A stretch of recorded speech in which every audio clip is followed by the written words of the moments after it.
मित्रांनो, जर तुम्ही BSc नर्सिंग CET 2026 मध्ये 100% पास व्हायचं ठरवलं असेल, तर हा व्हिडिओ फक्त तुमच्यासाठी आहे. कारण आजच्या लेक्चरमध्ये मी तुम्हाला मंथली टाइम टेबल असा देणार आहे, ज्याने तुम्ही 5 मंथ्समध्ये CET क्रॅक करू शकता. तर मित्रांनो, मी धरती तुमची एज्युकेटर ग्लोबल ऑनलाईन या YouTube चॅनलवरती तुमच्या सगळ्यांचं स्वागत करते. आता ऑफिशियली नर्सिंग CETची डेट आली आहे आणि आता एक्झामसाठी फक्त 5 महिने आपल्यासाठी उरलेले आहेत. तर आजच्या लेक्चरमध्ये आपण या 5 मंथ्समध्ये CETची एक्झाम कशी क्रॅक करायची, गव्हर्नमेंट कॉलेजमध्ये ऍडमिशन कसं घ्यायचं आणि 100% पास व्हायची स्ट्रॅटेजी एक्सप्लेन करणार आहे. आता मित्रांनो, आपली जी नवीन लाईव्ह बॅच सुरू होते 15 तारखेपासून, ती लवकरात लवकर तुम्ही जॉईन करा. त्यामध्ये तुम्हाला लाईव्ह व्हिडिओ लेक्चर्स मिळतील. ते कधी मिस झाले तर रेकॉर्डेड लेक्चर्स अवेलेबल आहेत. यासोबतच full syllabus plus chapter wise test series आहेत. यासोबतच प्रॅक्टिससाठी MCQ क्वेश्चन बँक आहेत आणि रिव्हिजनसाठी फुल सिलेबस नोट्स देखील आहेत. यासोबतच मेंटरशिप, काउन्सिलिंग प्रोसेस देखील फ्री आहे. आता एक्झाम होईपर्यंतच नाही, तर तुमचं ऍडमिशन होईपर्यंत आम्ही तुमच्या सोबत असणार आहे. आता नर्सिंग CET सोबतच जर तुम्हाला PCM CET, PCB CET, नीट, JEE या एक्झामला देखील टार्गेट करायचं असेल, तर त्याचे देखील लाईव्ह बॅच आपल्याकडे आहेत. मित्रांनो, आता जर तुम्हाला हे 5ही कोर्सेस बाय करायचे असतील, PCB CET, PCM CET, nursing CET, नीट, JEE, हे 5ही कोर्सेस तुम्हाला मिळतील फक्त 10,000 रुपयाला. म्हणजे इच कोर्स फक्त 2,000ला मिळेल. आणि जर कुठलाही एक कोर्स बाय करायचा असेल, तर त्याची प्राइस असेल 5,000 रुपये इतकी. हा सिंगल कोर्सची प्राइस असणार आहे. आता मित्रांनो, तुम्हाला वाटेल की प्रत्येक एक्झाम सेम आहे, तर असं अजिबात नाहीये. प्रत्येक एक्झामचा सिलेबस डिफरंट आहे, एक्झाम लेवल डिफरंट आहे आणि क्वेश्चन टाइप वेगळ्या प्रकारचे विचारले जातात. ओके, तर प्रत्येक एक्झामसाठी आपल्याला वेगळं प्रिपरेशन करावं लागतं. त्यामुळे आपल्याकडे वेगवेगळे कोर्स आहेत आणि लॉजिकल आहे की जर सिलेबस एक असला असता, एक्झाम लेवल एक असली असती, तर त्यांनी वेगवेगळ्या एक्झाम ठेवल्याच नसत्या. महाराष्ट्र CET सेलने एकच एक्झाम ठेवली असती, पण असं नाहीये. सगळ्या एक्झाम्स वेगळे आहेत, सगळे सिलेबस वेगळे आहेत, प्रत्येक एक्झामची पेपर पॅटर्न वेगळा आहे, एक्झाम लेवल वेगळी आहे. तर ही गोष्ट काढून टाका की सगळ्या गोष्टी सिलेबस वगैरे सेम आहे. आता मित्रांनो, कोर्स जॉईन करण्यासाठी दिलेल्या नंबरवरती तुम्ही कॉन्टॅक्ट करा किंवा प्ले स्टोअरवरती जाऊन ग्लोबल ऑनलाईन ऍप डाउनलोड करून ओपन करा. ओपन केल्यानंतर नाव आणि नंबर एंटर केल्यानंतर तुम्हाला असा इंटरफेस, समोरील इंटरफेसच्या पहा डाउनलोड साईडला स्टोअर असा आयकॉन असेल, त्यावरती क्लिक करायचं. त्यावरती क्लिक केल्यानंतर तुम्हाला कोर्सेसचं पेज दिसेल. कोर्सेसच्या पेजच्या सर्च बॉक्समध्ये तुमच्या कोर्सचं नाव टाईप करा. खाली कोर्स येईल, तो कोर्स ओपन करायचा आणि एनरोल करायचा. त्यानंतर कोर्सेसच्या सगळ्या गोष्टी तुम्हाला ऍक्सेस होतील. आता पाहूयात आपला मंथली टाइम टेबल. आता फर्स्टली पाहूयात आपली ड्युरेशन. आता मे मध्ये आपली एक्झाम आहे आणि आता सध्या महिना सुरू आहे डिसेंबर. म्हणजे आपल्याकडे हातात किती महिने आहेत, तर 5 महिने आहेत, 5 मंथ्स आहेत. आता या 5 मंथ मध्ये आपण सिलेबस कसा कव्हर करायचा ते पाहूयात. सब्जेक्ट कोणते कोणते आहेत, तर biology, chemistry, physics, English, nursing aptitude हे असे 5 सब्जेक्ट आहेत.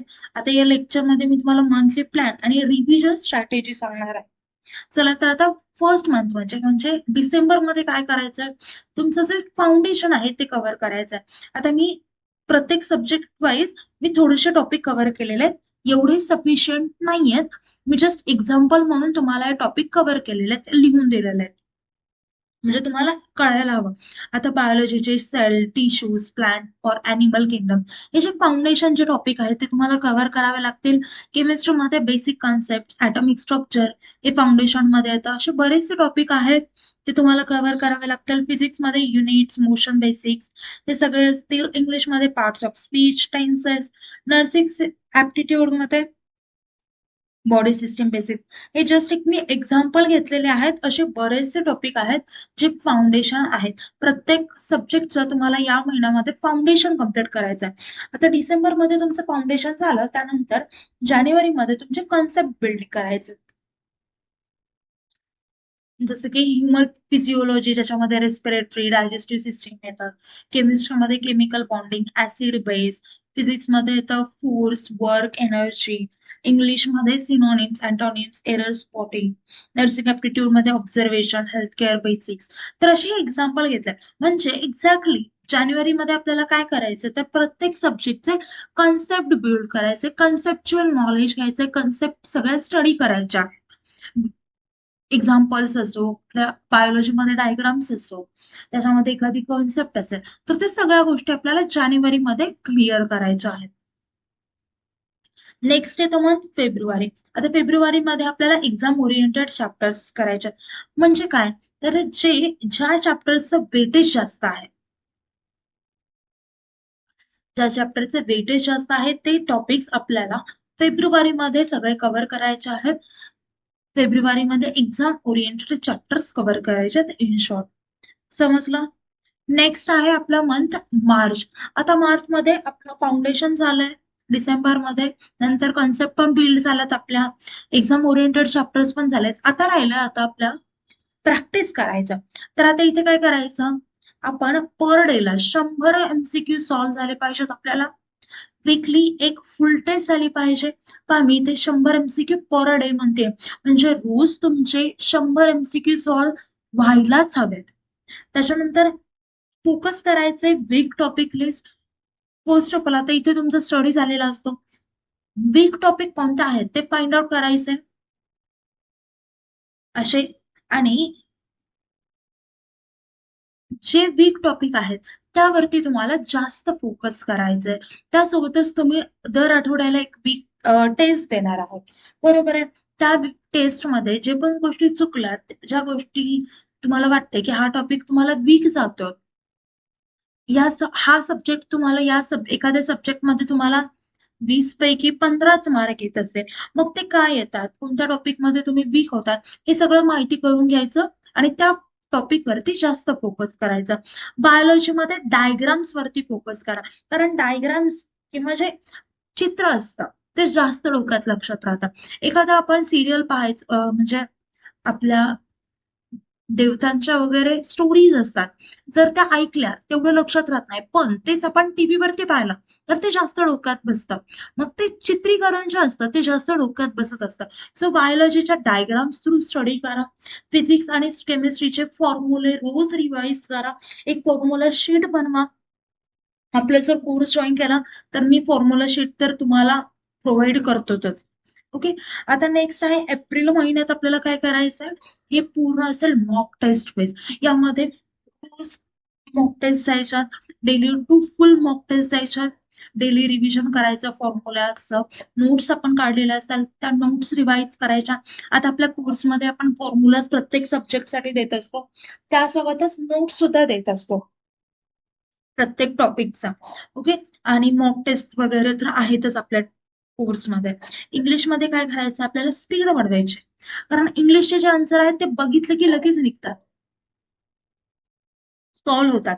तर आपल्याला फक्त एवढंच करायचं की आपली अॅक्युरेसी, म्हणजे जास्तीत जास्त तुमचे प्रश्न बरोबर आले पाहिजेत. ओके. नर्सिंग ऍप्टिट्यूड मध्ये तुम्ही सिच्युएशनल क्वेश्चन सॉल्व्ह करायचे, कारण नर्सिंग ऍप्टिट्यूड मध्ये बरेच सिच्युएशनल क्वेश्चन्स देखील येतात. एक्झाम्पल घ्या, सिच्युएशनल क्वेश्चन मध्ये एखादा डिसीज झाला असेल hurt related. Okay.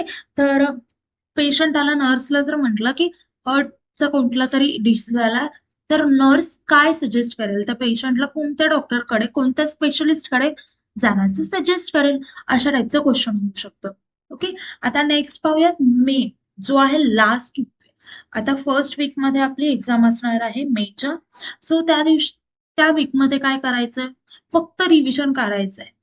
Formula sheets बघायच्यात फक्त, त्या कंटिन्यू रिवाइज करायचं, कारण फॉर्म्युलावरती डायरेक्ट प्रश्न येतात किंवा त्याच्यावरती इनडायरेक्ट म्हणजे न्यूमेरिकल क्वेश्चन्स देखील येतात. सो तशा गोष्टीचे प्रश्न आपल्याला सॉल्व्ह करता यावेत म्हणून फॉर्म्युला शीट्स बनवून ठेवायचं. नवीन कुठलाही टॉपिक रिवाइज करायचा नाहीये किंवा नवीन टॉपिक शिकायला सुद्धा घ्यायचा नाहीये, ही गोष्ट लक्षात ठेव. आणि one of the most important thing की स्टे काम अँड कॉन्फिडंट. तुम्ही जेवढं केलंय ते खूप सफिशियंट आहे. एकदम शांततेत, हायपर टेन्शन होऊ नका. आपण जास्त वेळ जागतो मग आपण आजारी पडतो, अशा गोष्टी अजिबात करायच्या नाहीये. एकदम काम राहायचंय, कॉन्फिडंट राहायचंय आणि जेवण वगैरे, झोप वगैरे या व्यवस्थित करायच्या. तर हा झाला आपला मंथली प्लॅन. आता मित्रांनो, यामध्ये मी तुम्हाला सगळ्या गोष्टी खूप व्यवस्थित समजून सांगितल्या आहेत. आता कुठल्याही प्रकारचा डाऊट असेल आणि ही जी गोष्ट आहेत फॉर्म्युला शीट्स वगैरे आपल्या कोर्समध्ये आपण देत असतो आणि लवकरात लवकर कोर्स जॉइन करा. बऱ्याच स्टुडंटनी कोर्स जॉइन केला आणि त्यांचे लाईव्ह लेक्चर सुद्धा सुरू झालेत, डाऊट सॉल्व्ह होत आहेत. तर तुम्ही पण आता 15 तारखेपासूनची नवीन लाईव्ह बॅच होतीये सुरू. ती जॉइन करा म्हणजे तुम्हाला पण लेक्चर्सला स्टार्ट करता येईल. आता मित्रांनो, आपले लेक्चर इथेच थांबूया. Thank you. Have a nice day. Bye. असेल तर प्लीज विचारा आणि कमेंट थ्रू डाऊट सॉल्व्ह नाही झाले तर नंबरवरती कॉन्टॅक्ट देखील करू शकता. आता आपलं लेक्चर इथेच थांबूया. Thank you. Have a nice day. Bye.